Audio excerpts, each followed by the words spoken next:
ആ വാവ ഉറങ്ങുക. വാവ ഇങ്ങോട്ട് പോരെ, മോളിങ്ങോട്ട്. ചേച്ചി ഉറങ്ങട്ടെ. മോളിങ്ങോട്ട് പോരെ. ആ മിക്കിയ കേട്ടോ. ആ മിക്കിയ കേട്ടോ.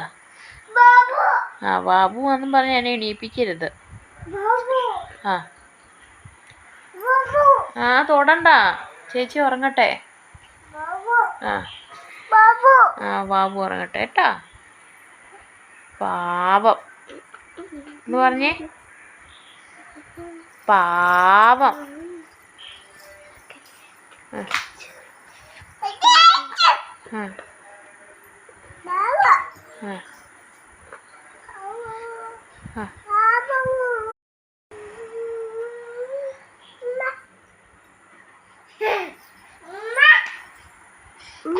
ഉമ്മ കൊടുത്തോ?